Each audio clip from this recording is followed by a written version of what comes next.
This episode is sponsored by BetterHelp.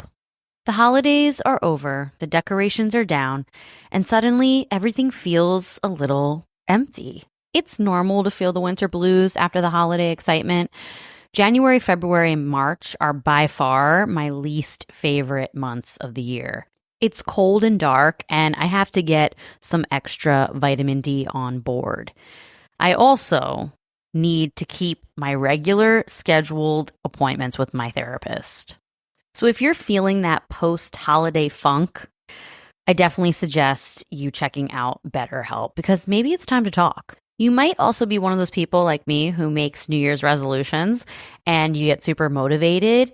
So maybe you need someone behind you to hold you accountable and come up with a plan to meet your goals. BetterHelp is super convenient, totally online. You have a therapist right at your fingertips whenever you need them. So head over to betterhelp.com/wifeofcrime1 to get 10% off your first month. That's betterhelp.com/wifeofcrime1 for 10% off your first month.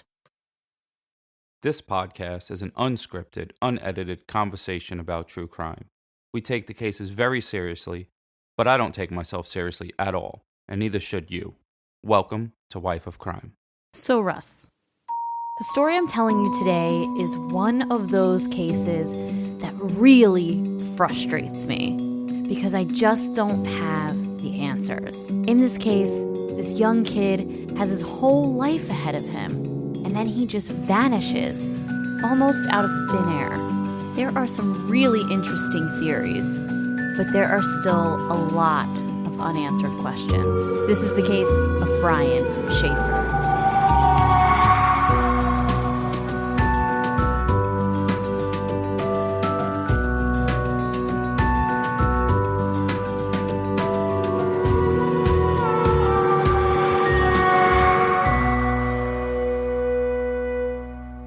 Hello, everyone. Welcome back to Wife of Crime, a true crime podcast where I tell my husband, Russ, all my favorite true crime stories, and he reacts to them. What's up, folks? I feel like we need a different intro. No, it describes the podcast. If the listeners were to describe the podcast, how would they describe it? I've been curious about that lately. I was going to ask that on Instagram. I am curious about that, but that is the description of our podcast. So. Yeah. So, a couple weeks ago, I posted on Instagram that we want you, listeners, to send us your true crime stories or paranormal stories because we think it would be really fun to tell your stories on the podcast like other podcasts do. Like, this is not an original idea. Other podcasts do this, like Morbid and My Favorite Murder. And I think it would be really fun for us to react to your stories. But there is a warning. If it is a paranormal story that involves ghosts, be ready for Russ to not believe you because he doesn't believe in ghosts. And I'm going to make fun of you. So ours would be different because you'll send the story. And the other ones, they'll probably be like, oh, wow. And I was just like, that was dumb. No, but I will believe you. I'll believe you because I believe in that stuff. You're just somebody who doesn't believe in anything paranormal at all. Because I haven't seen anyone fly yet. You got to fly. But you're annoying. You ever see anyone float? No, I've never seen anyone float, but I believe in the spiritual world. I believe in like something greater than us happening. So anyway, send us your stories so that we could tell your stories on the show. You can send it to our email at wifeofcrimepod@gmail.com. And it doesn't have to be paranormal. It can be anything crime-related, true crime-related, paranormal, anything crazy. Just because I think it would be really fun. And it would be a good opportunity to, like, involve the listeners into the podcast. Or even a funny story. I'm down with funny stories. I like to laugh. Jess doesn't really like to laugh. She's like the fun police. You're an idiot. I like to laugh. So I got the review of the week. I haven't done it in a long time, so I don't know if I could call it the review of the week, but it is this week's review of the week. Okay, go ahead. And it's not making fun of me. I haven't had one of them in a while. So this one says, a chaotic review of my favorite cases. I just started listening to them today, but wow, I'm hooked. I found them I don't know why I tried to like give it that oomph. You really did. You like really animated this review. Yeah. You sound like a one of those people who reads books. Hey. Like the Audible. You interrupted me. Go ahead. I found them from their Darlie Roudier episode because everyone I tell about it has a different opinion on what happened. It's amazing to hear two people who never agree go through my favorite cases because it feels like I am getting the prosecution and the defense while listening. Exclamation point at the end. So nice. So us never agreeing works out sometimes. Doesn't work out for me. We agree sometimes. Honestly, we agree like, I would say 70% of the time we agree. I feel like we've been together, what, like 11 years or so? Yeah. And we've probably agreed about 4 times. That's so ridiculous. No. I know, isn't it? It's not true. Well, that was very nice. That was a nice review. All right, so I got another one then. You have another review? Oh, wow. You're really stepping up. Go ahead. As opposed to what? To forgetting it. Sometimes you forget the review of the week. No, it's not reviews of the week. I had something else to say. Oh. Did you see the story of the father who found his son after 24 years of being kidnapped? How he found him in China? I posted it on Wife of Crime. Oh, so I was going to give a quick thing. So the kid was stolen from like the yard, and how the father found him, the police started searching for him, and then they kind of just like gave up, like, oh, we can't find him. And then the father would put a flag on his motorcycle and ride around, they said, to over 20 provinces. I'm assuming that's like a state. Or maybe like a county? Yeah, sure. But it has to be a lot because on his motorcycle, he traveled over 311,000 miles, handing flyers out and having a flag of his son's description and face on his motorcycle. He wore out 10 motorcycles looking for his son. And then the police contacted him and they said they got a guy who fits the description. And they did a DNA test on the guy. They should have hit up the shop. You guys already know, but they didn't. And it confirmed that this guy was his son after 24 years. And he was a 26-year-old teacher somewhere out there in China. Wow. Yeah. That is so great. Hashtag Russ Shorts. It was a short story. That was a Russ short. Yeah, it was. Good job. No, that I posted just, as a story. I didn't do it as a post on Wife of Crime from the New York Post that talked about that case. But that's insane, the effort he went through. Wow. He's probably the best motorcycle rider out there. He was riding for his son 311,000 miles. I don't know why they said that. Why didn't they just say over 300,000? Like... Who cares? I don't know. But you know what? That's really nice. Wow. I'm so glad that they got to reunite. Me too, because then it gave me something to talk about on the podcast. No, that's really cool. It is really cool. Yeah, shout out to the Pops. Well, do we have any more stuff? Oh, yeah. We have to do our patron shout outs. That's right. Oh, yeah. So we do have some Patreons, new patrons that joined, and Russ is going to shout you out. Ready, set, go. So this is my favorite part, my patrons. So this week we have Jess Garcia, Gigi, Christina, who I think that's with my boy Ty, right? That's Christina that we know. Mm-hmm. What's up, folks? Kristen, June, Denise, who is my arch enemy, Jamie, Tiffany, and Adeline. Adeline? Maybe Adeline. I'm not sure. But either way. So cheers to everyone except Denise. Okay, so you and Denise used to work together. And that's why he calls her his arch enemy, because they used to work together. And pretty much level of roasting, I would say Denise is Russ's level of roaster. So they just roast each other all the time. And Denise always makes fun of Russ. She's probably the only woman that I've ever seen that can make fun of Russ on his level of roasting. No, she can't. Yes, she can. She roasts the shit out of you all the time. She don't win because she's crazy. It's pretty funny, though. And I win because more people are hearing this about her, how terrible of a person she is, than when she says it about me. Well, she became a patron, so she's not that terrible of a person. Shout out to her. Thank you, Denise. Me and Denise actually are friends. I love Denise. She's great. She finally did something right. Oh, stop it. All right, so that's all of our stuff. Oh, remember when we gave Denise a cat, the cat we found? Yeah. We brought the little kitty to her, the black cat. Yeah. Did you give her... She's a witch, so we gave her a cat, a black cat.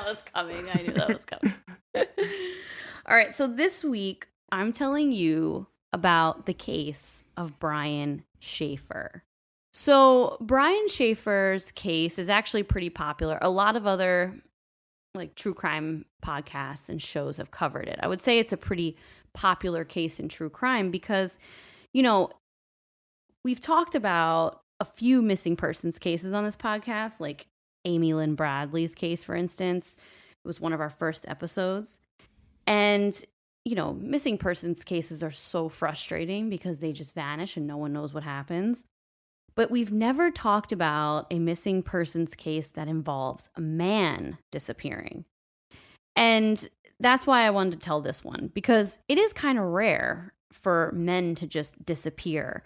You know, we can talk through the theories and we feel like we have a hunch sometimes, but we never truly know what happened unless they're found. I feel like it's probably way more rare for a man to go missing than a woman. Yeah, like we look at men as bigger and stronger, so the idea of a grown man being taken doesn't always compute in our brains. Me and too. To be honest, it's pretty rare. Because I couldn't be taken. You don't know that. I haven't been taken yet. That's proof. You haven't been taken yet, but you don't know if you couldn't be taken. Like, what if someone drugged you? What if someone shot, you know, like... If I'm shot, I'm not taken. I'm dead. If someone stabbed you and you're weak, or they, you know, gave you drugs, you don't know. Drugs would have no effect on me. I would drink it. I'm like, you got some more of that? That was delicious. Yeah, okay, whatever, Russ. Anyway. You get so annoyed. We imagine that a man would either fight back or that if they do go missing, they're doing it because they chose to be missing. So in this case, there are some interesting theories about what may have happened to Brian Shaffer. Was this a case of the ultimate Irish goodbye? Was Brian Shaffer taken and murdered by a serial killer? Or was it a sinister plan orchestrated and carried out by someone very close to him? I'm interested to hear what you think. I think that it's more likely when men go missing that it might be like money motivated, not just like, let me take this dude. Well, I'm going to tell you the story and I'm interested to hear what you think at the end. Are you ready? Yeah. Okay. So Brian Shaffer was born February 25th, 1979. And he was raised in the suburbs right outside of Columbus, Ohio. So he wanted to become a doctor. He got his undergraduate degree in microbiology in 2003, and then he started medical school in 2004 at Ohio State University. In March of 2006, Brian's mother sadly died from an aggressive blood cancer called myelodysplasia. Friends and family say that he took his mother's death, you know, pretty hard, but that he seemed to be holding it together and kind of pushing through it the best that he could, you know, the best that anyone could in a situation like that. Yeah. While in medical school, he started dating a fellow medical student named Alexis, and they had planned to take... Number one stripper name in the Bronx, Alexis. What?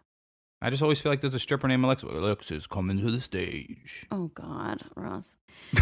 So while in medical school, he started dating a fellow medical student named Alexis. They had planned a trip to Miami for spring break that year, and according to friends, Brian was planning to propose while he was on this trip.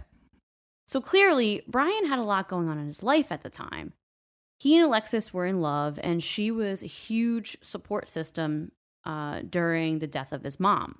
So on March 31st, 2006, Brian took his last midterm before the start of his spring break. And he and his dad celebrated the end of midterms by going out to a steak dinner. Brian's dad, his name is Randy, he said that at dinner, Brian seemed very tired and worn out, but otherwise was acting like his normal self. So Brian told his dad that he was planning to go out and like bar hop with a bunch of friends from school. And they were going to go to a place called High Street, which is like a strip of bars in downtown Columbus. Brian's dad later told investigators that he kind of stayed quiet, but he wanted to tell Brian that he doesn't think he should go because he looked really tired and out of it. But then at the same time in his head, he was like, well, you know, he's been through a lot. His mom just died a month ago. he needs to have a little bit of fun. So he just wanted to, keep his mouth shut, even though he kind of had a weird feeling about it. Makes sense. A little after 9 p.m., Brian met his friend William Florence, a.k.a. Clint, at a bar named the Ugly Tuna Saloona. Huh.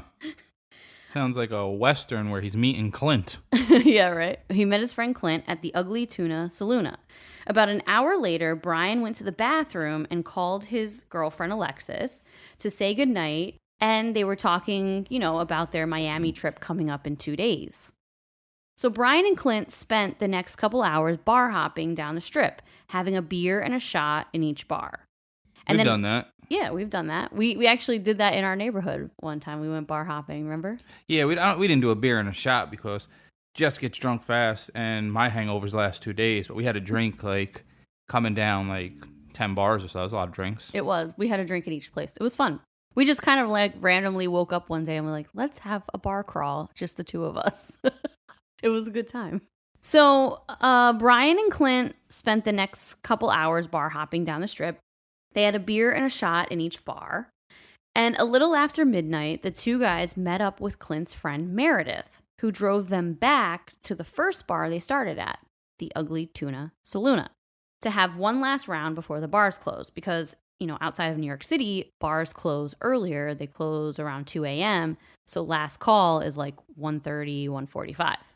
So while in the Ugly Tuna Saloona, Clint and Meredith get separated from Brian, and they don't see him for a while. And then the bar does last call, and they're trying to kick everybody out. So Meredith and Clint start calling Brian's phone over and over again, but he doesn't answer.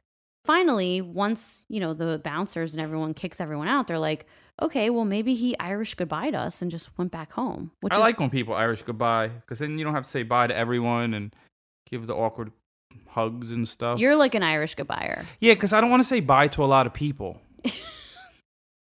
It's true. I if someone catches me on the way out, I'll just wave. Yeah, you're definitely an Irish goodbyer. We've Irish goodbyed people many times. But why do you have to say bye to everybody?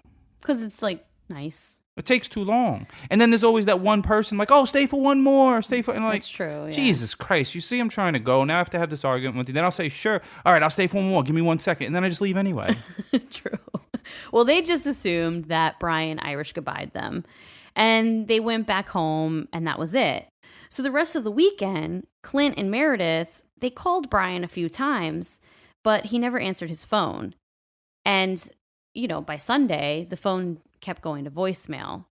But it wasn't until Monday, when he missed his flight to Miami, that people were really worried. In my mind, I feel like he's going to be found floating in a river. Interesting theory. Just wait a little bit. So he missed his flight to Miami, and then Brian is reported missing by his girlfriend.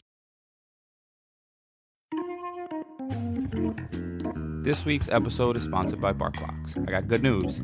So BarkBox is a monthly subscription for your dog where they send them treats and toys. And I hit them up and I said, yo, my listeners like free stuff, so what's up? And they said, oh, good news, Russ. We love your show. So we'll give you and your listeners 1 month free if you sign up for our subscription service. And I said, cool. I said, how do they take care of that?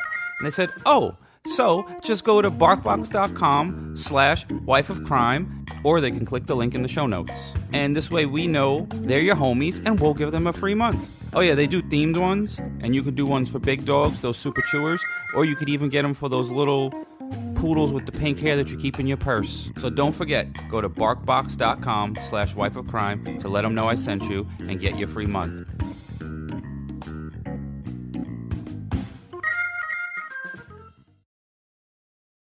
So police start investigating the disappearance by going, obviously, to the place that Brian was last seen, the Ugly Tuna Saloona. Luckily, I hate that name.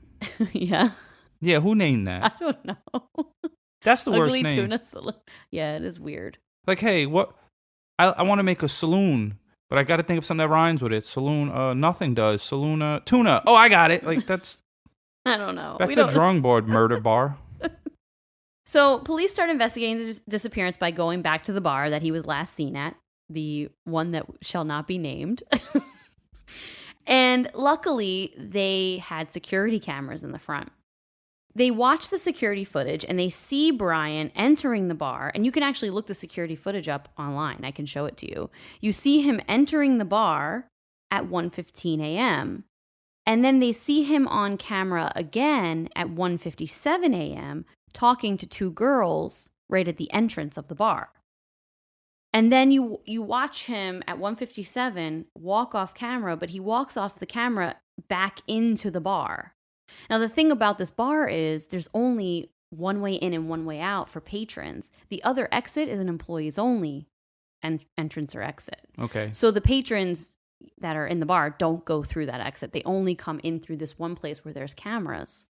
So you see him at 1:57 talking to these two girls outside the entrance and then walk back into the bar. And then that was the last time he was seen. And then Meredith, his friend, starts calling his phone at 2:01. So that's a 4-minute gap of time that you see him on camera, and then Meredith begins calling him, and no one can get in touch with him. So within those 4 minutes is when something happens. I don't know. That's weird because you're also in a bar. You may not hear your phone either. True, but his phone went straight to voicemail at 2:01 when she called him. What's interesting is, like I said, the bar had only one way in and one way out. And since the cameras never show him actually leaving the bar after that, it's only right to assume that he possibly either went through the employee exit or he never left the bar. I wonder how drunk he was. Well, he's probably pretty drunk. I mean, he's having a shot of liquor and a beer in each bar, and there's a strip of bars. So I'm sure he's probably a little drunk. Because the amount of drinks he had maybe that's why he just left through another door. Because when you're drunk, you just say, oh, that's how I get out. You know what I mean? Yeah. So that's not really a big deal. True. And the best way to Irish goodbye is through a door that no one's around. Yeah. No, Irish goodbye tip from me. True. If we ever met a bunch of listeners, I definitely would Irish goodbye all of you at the end of the night. No, you would not. I'd say hello, but when it's time to go, I'm just leaving. I wouldn't, everybody. I would say bye to everyone. Yeah, but then Jess would be there a long time and I'd already be home sleeping with Biggie. So initially, investigators toyed with the possibility that Brian may have changed his clothes and put on a hat and exited with the crowd so that no one would see him.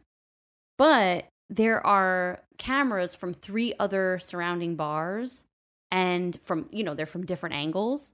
And after watching the footage from all of them, that theory was kind of dismissed, that he just snuck out in the crowd, because there were multiple angles and no one saw Brian in the crowd of people leaving that bar. And there were no cameras, I guess, in the back of the bar. No, there were no cameras back there. So we don't know if he left through the back entrance. That was the employee-only thing. So after this, they spread out from the bar, thinking maybe he stumbled out the employee entrance, was drunk, and kind of, stumbled in the back alley and either got hurt or someone hurt him. Maybe someone tried to rob him, hurt him, or killed him.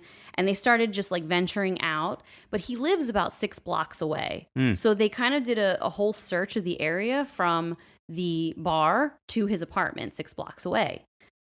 They looked in all the dumpsters. They brought dogs, sniffing dogs. Nothing was found. They get to his apartment, the whole search party, and his car is there.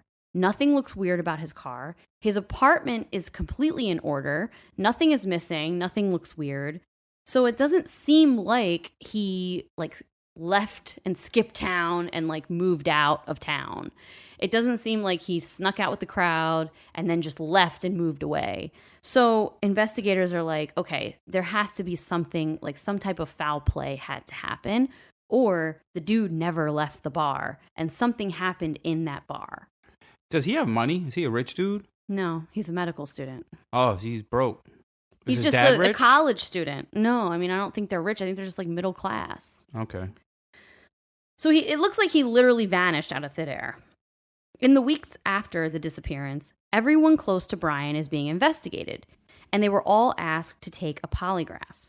Everyone agreed to the polygraph except one person. Well, everyone knows don't take a polygraph anyway, because it's basically nothing. It's the equivalent of me telling you as the best profile you ever heard if you're lying or not. And I'm basing it off nothing but a hunch. True. So everyone agreed to it, though, except one person. Can you guess who didn't agree? His girlfriend. No, his friend Clint, the guy that he'd spent the entire night bar hopping with. The guy, said, I told police everything I know. I'm not taking this polygraph. There's nothing else I know, so there's no point in me going through all of this. I told them everything. It makes sense because nothing good can come from someone taking the polygraph. Because if you fail it, now they think you did it. But if you pass it, they still are keeping you as a suspect because they know polygraphs are shit, and they only use it to help them build a case, not to actually just dismiss it. Completely rule you out. Yeah. So it's bullshit. Don't take that witchcraft crap.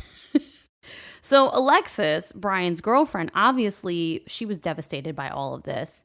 And she said that she started calling his phone every single night. And every single night for months, she would call his phone, partially because she was hoping he would answer, and partially because she wanted to hear his voicemail because, she wanted to hear his voice because she missed him. Did he have life insurance? No. Huh.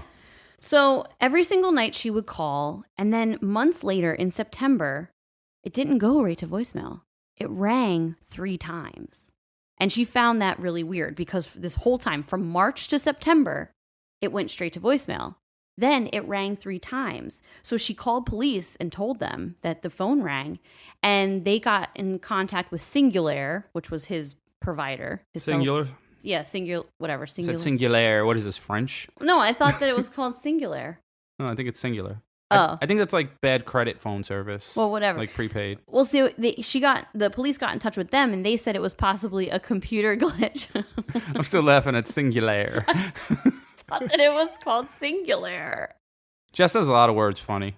No, maybe it is singular. I don't know.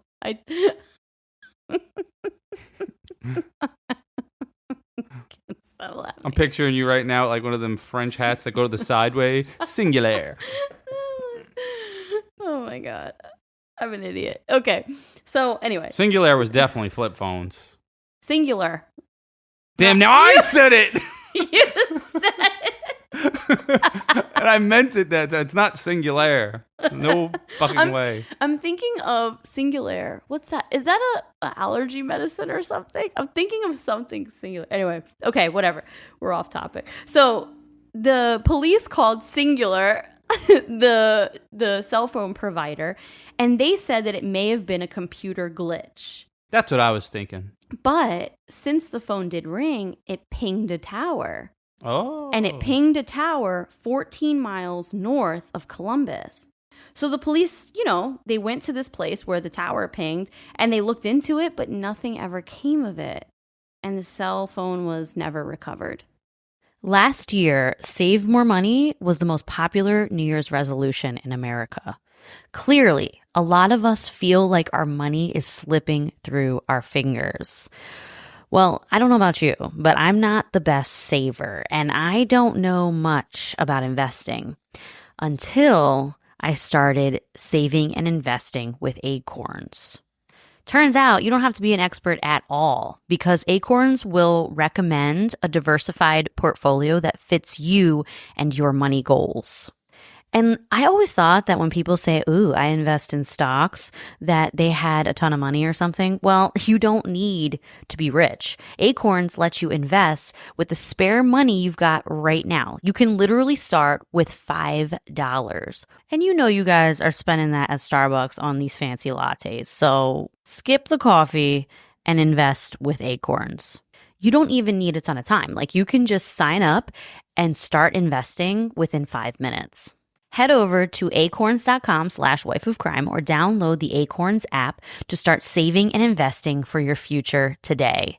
That's acorns.com/wifeofcrime. You guys already know because we have been talking about them for a while now. Via Hemp is by far one of our favorite sponsors we've ever had, okay? We use their products all the time. Maybe you're a little like me. You're a little anxious You have a hard time settling down. You're kind of wound up a lot. If that's you, Via Hemp products are for you. Check out their website. You will find something that speaks to you. Maybe you're like Russ. You have a hard time sleeping because you have bad nerve pain or chronic pain. Then Via Hemp is for you because their gummies will help you get some quality sleep. Maybe you're looking to have a really good time. Maybe you just really like edibles. You want to laugh. You want to get the munchies. You want to watch a movie and have a really strong belly laugh. Then Via Hemp products are for you, okay? They're literally for everybody. So head over to viahemp.com, promo code wifeofcrime1 to get 15% off your first order. That's VIIAHEMP.com. Wife of Crime #1 for 15% off your first order. So police, over the course of the next couple of years, received tons of tips, like tons and tons, but they never led anywhere. Were there any tips that they were like a big deal?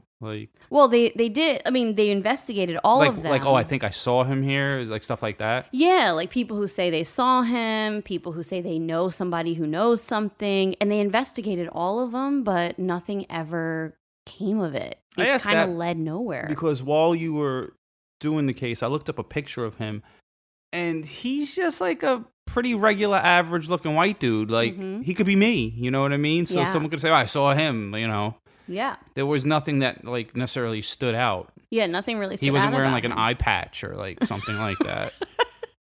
Yeah, he was just like a typical college-aged white kid. If you're ever missing, wear an eye patch. That'll make you get recognized. True. So Brian's dad, Randy, you know, obviously he's super distraught. His wife dies in March. A couple weeks later, his son goes missing. Damn. I mean, he's super upset and distraught. And he's desperate. So he decided to consult a medium who works with law enforcement. Why are you laughing? We have a medium who listens, who consults on missing persons cases. I still think it's funny. Brian's dad, Randy. Shout out to the medium that listens. You keep doing your thing. I hope you don't see no scary people. So he consults a medium. And the medium says, which is very interesting, Russell, because you said something in the beginning similar to what the medium says. The medium said, your son's body is in a body of water under a bridge. Yo, last time I told you if there was a medium, I'm probably one of them. Well, there you go. But I don't want to see dead people, so no. So the medium said this to his dad, and Randy and Brian's brother Derek, they organize a search party. They get a bunch of like small boats and they go into the, I'm probably going to butcher this, they go into the Olentangy River, which is the closest body of water to where the bars were. And there's a bridge there. And they go on the shores and in these, you know, search the shores of this river. They go into the water and they search all around the bridge and they don't find anything. There are pretty much like 3 dominant theories in this case that have officially been considered. Number 1, Brian was tired of his life and he wanted to escape. He left the bar on his own and he left behind everyone and everything in his life. The ultimate Irish goodbye. Oh, that's a good name for this episode. We call it the Irish goodbye. But I don't believe that. I don't buy it. I don't buy that he just left. Do you? I don't think he would just leave. He was about to propose to his girlfriend in Miami. I mean, he had all these things going for him. So, like... He was about to be a doctor. Wait, was he in medical school yet? Yeah, he'd been in medical school for 2 years. So he had a lot going on in his life. I just don't foresee him just up and leaving. But he's very sad about his mom. He's sad about his mom, of course. But he's close to his dad. That's and true. he has a brother. So it's hard. And he has a girlfriend who he's serious with. Like, so I just don't foresee him up and leaving. I don't buy it. Tough call. The second, like, theory of the main theories that they've talked about is that he exited the bar drunk through the employee exit. That's what I was thinking.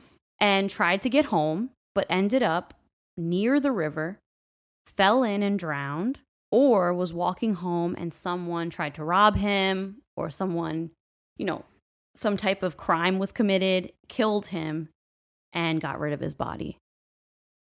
And that's pretty, I don't know, to me that seems pretty, like the pretty dominant theory, in my opinion. I don't think it's the one where he was going home and couldn't find his way home, because we did that case where the guy got hit in the head with the axe and he was able to get dressed and get ready to go to work, even though his brain was damaged. Oh, yeah. So, you just know where you live. You could stumble home drunk. I've seen people do it many times. Yeah. So I don't believe that one. But he could have fell into the water.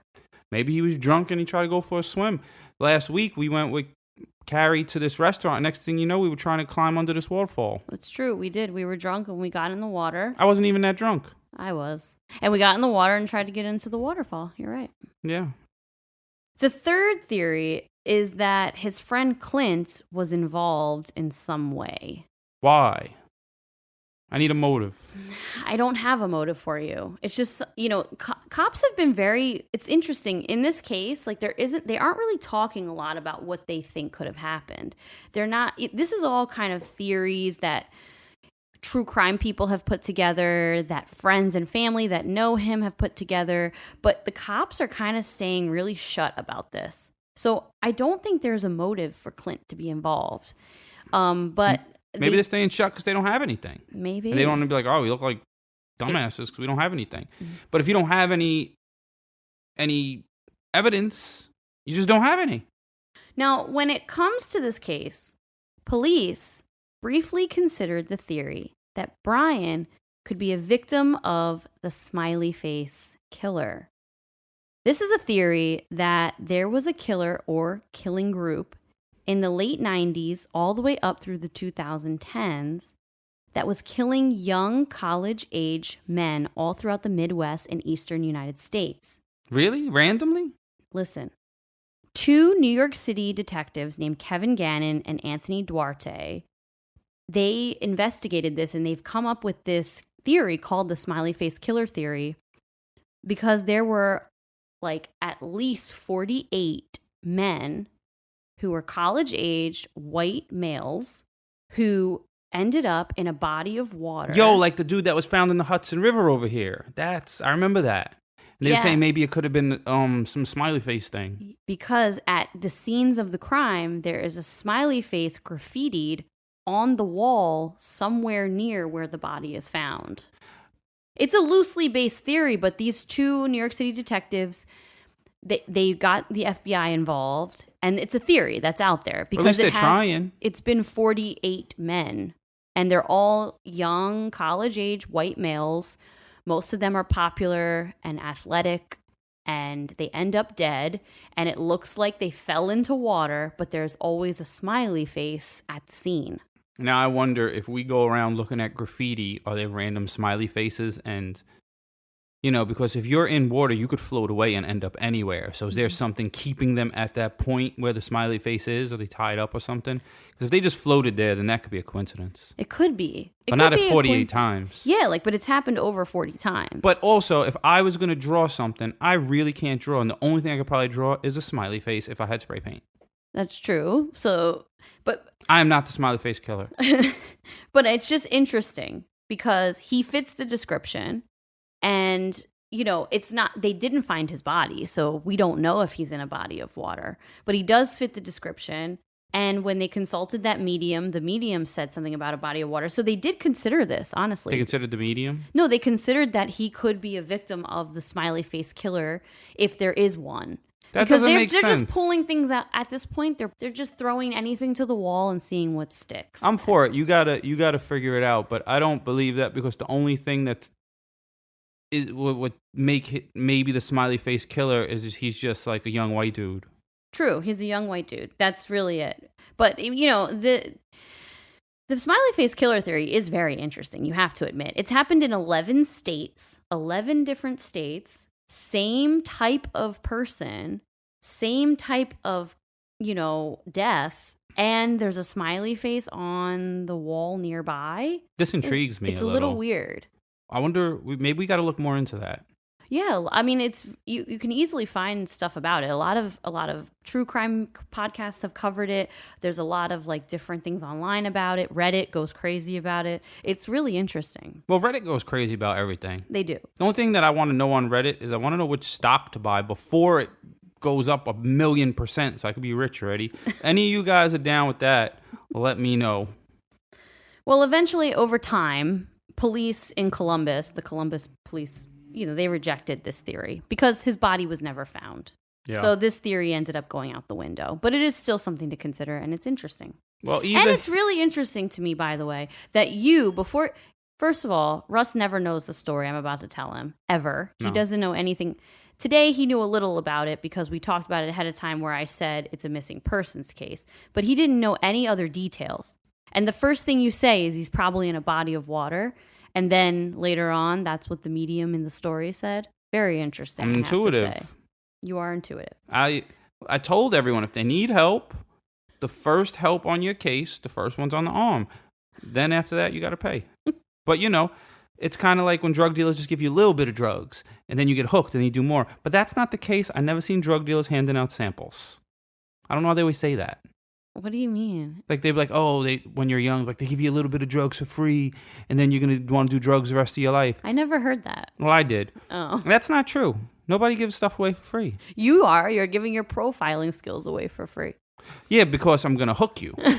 And then you're going to want to know everything and I have all the answers. You're an idiot.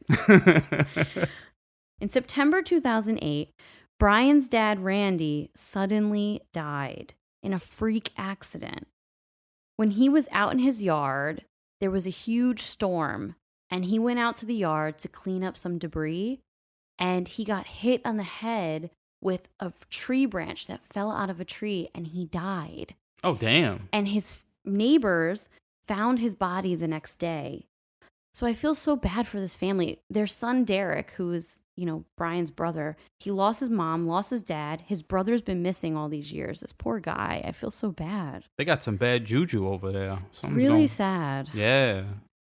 After his obituary was posted online, someone posted a condolence book. So you can post online condolence book and people can, write memories about you and stuff on there. So basically like a Facebook wall. Kind of like that, yeah. I always find that so creepy when people pass, but their Facebook wall is still there. Then people write on it, and I don't know. Maybe it's people's way of coping for they're talking to them, but it's always so weird. I don't know. It makes me uncomfortable. Really? Yeah, because people have passed that I know, and then I don't delete the profile or nothing, but I'll see people write on their wall, talk to them. There's nothing wrong with it, but I do find it eerie. It is kind of weird, but I mean, I get it, though. I get the people that are posting on there. They miss them, and they want to have some type of connection. I get it. Well, if I die, don't write on my wall, because I promise I'm not going to check Facebook. I don't really check it now. Yeah, you don't. Maybe I'll check Instagram. God. DM me. DM me. Slide in my DMs. So after his obituary was posted online, they posted a condolence book and people started saying nice things about him and memories. And then someone posted, "To Dad, love Brian." And then in parentheses, it says U.S. Virgin Islands. Investigators traced this. That could be a troll. And it turned out to be a hoax because the computer that it was posted from was in Franklin County, Ohio, which is a few miles away from where, Brian was from. Whoever did that needs a beating. People are so fucked up, right? Yeah, I do dumb stuff and troll a little bit, but not like that. No, that's a whole nother level. So in 2019, an image of an alleged homeless man in Tijuana, Mexico, bearing a resemblance to Brian, began circulating online. And a Columbus news station forwarded the image to detectives because people were saying they saw Brian and they, would put his face and the homeless guy's face next to each other. Yeah, but homeless guys' faces, I've seen a lot of homeless white dudes with big beards and dreadlocks in New York City, and they could be him. You could barely see their face between the dirt and the nappy beard, and yeah. And they always have a dog. I always feel bad for the dogs, but then I always think, Dogs lived outside before we brought them in anyway, so they're probably chilling. As long as they're feeding them and being nice to them, Yeah, I ain't giving none of them money because I feel like then they're trying to use the dog to get money. They probably make more money than me. Probably. I should not shower for a bit and bring Biggie out. I'd be rich. Probably. But they ruled this as, not being Brian, even though it was something that did circulate online and people thought maybe they spotted him. It ended up the police, did they find the facial person? Recognition and decided it wasn't him. Did they find the person who wrote that Brian thing? Wrote on the dad's wall? No. Yeah, that dude's a piece of shit. Yeah, no, they didn't find them. Especially because the dad's dead too, and I wonder who did that. That ain't even funny. No, who would do something like that? I love a good troll, but that's not funny. No, not at all. So now there's a podcast about this that's like a dedicated podcast to this case. It's called Brian Shaffer, Dead or Alive. I've never listened to it. It's only 3 episodes, but apparently it goes a lot more in depth about the case. And according to Reddit, it's pretty detailed. And there's some things in that podcast that aren't really in other podcasts or mainstream media about this case. So I'm kind of interested to check it out. Yeah, if you guys check it out, let them know we sent you and let me know what you think. I haven't listened to it, but I probably won't either. But you guys tell me what it's about. Yeah, he probably won't listen to it. You don't listen to true crime podcasts that much. Yeah, you know what's really good? I don't know if anyone ever listened to Radio Rental. It is really good. Did I say that last podcast? I think so, yeah. Well, check it out and tell them we sent you too. So I find the smiley face killer theory super interesting. And me too. I'm actually intrigued. Yeah, and we know someone. I'm not going to say names on here or anything, but we know someone locally who passed, and a lot of people thought that this could have been that case of the smiley face killer theory. It was a few years ago. I don't remember this. I'll tell you off of our mics because I don't want to say the names or anything, but it's just really interesting that this is still a thing. And I wish that I could talk to these detectives who have this whole theory, because it would be really cool to hear their point of view on why they think this and all the connections. You don't know if you can talk to them or not until you try. True. I should reach out to them. Yeah, you have a better chance than me. They're like, get away from me, you schmuck. You go over there. But it's just nuts that this has happened over 40 times, right? That the same type of crime has happened over 40 times. Just a white dude dying. It's not crazy. But I mean, in a body of water with a smiley face on the wall. I got to see a picture, and I want to see the picture of the smiley face too. They're all, there's a bunch of them. What there's color are they? Over 40 of them. Different colors and everything. Well, you should just look into this a little more so you could find out more information. It's very interesting. Maybe.